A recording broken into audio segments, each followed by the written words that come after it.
You ever have one of those nights when you feel like something's watching you? I didn't believe in that stuff until it happened to me. It was supposed to be a quiet weekend. Just me, alone, in a cabin I rented off some sketchy website. It wasn't anything special. Wooden walls, creaky floors, the kind of place that groans when the wind blows. But it was cheap, and I needed the break. Everything was fine until the second night. Around midnight, I heard this sound, like something scratching.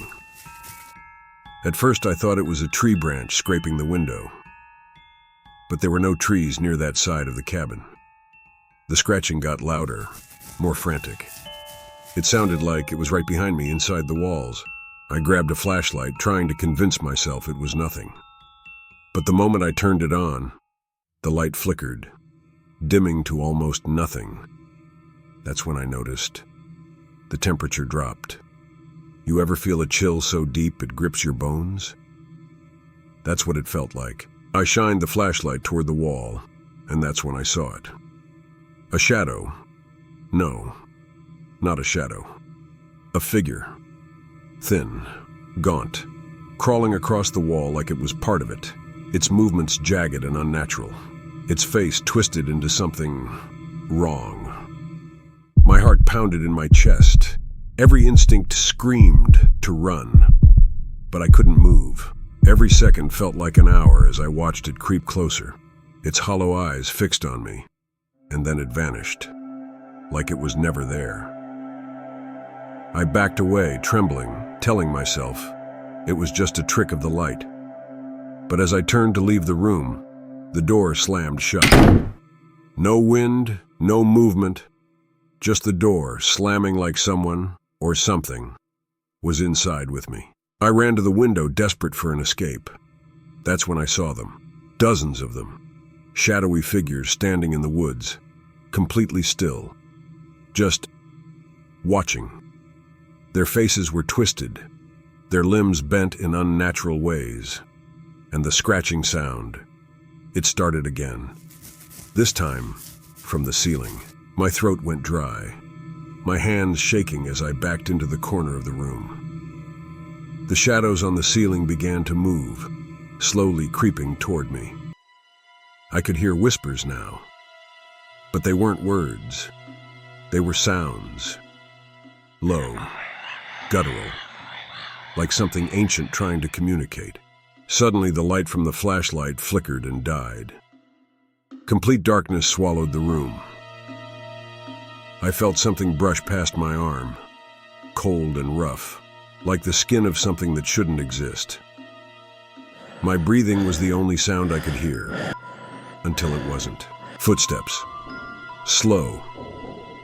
Deliberate. Coming closer. I could feel it right next to me. Breathing. Whispering. But I couldn't understand what it was saying. And then, fingers.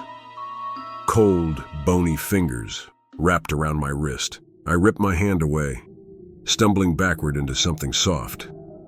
My bed. I didn't know how I ended up there, but I was too scared to question it.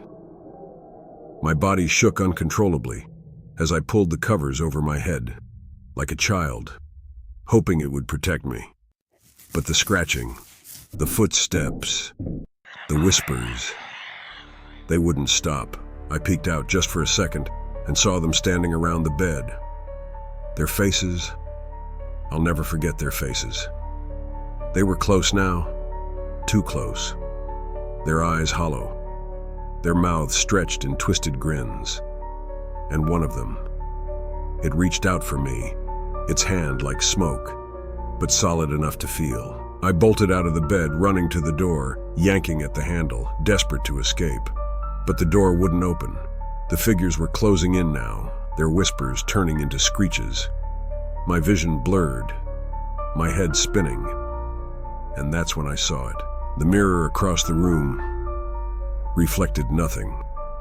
No figures, no shadows, just me, alone. But when I looked back, there they were, standing right behind me, One of them, its twisted hand resting on my shoulder, its breath cold against my neck. And then, they all disappeared, just like that. The door flew open. The scratching stopped.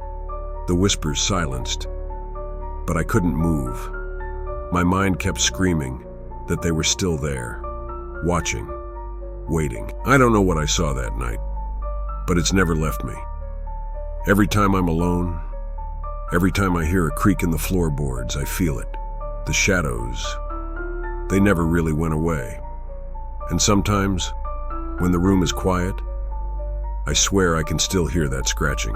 Now that was my story. If you don't want those shadows to follow you along every night you go out alone, hit that like and subscribe button.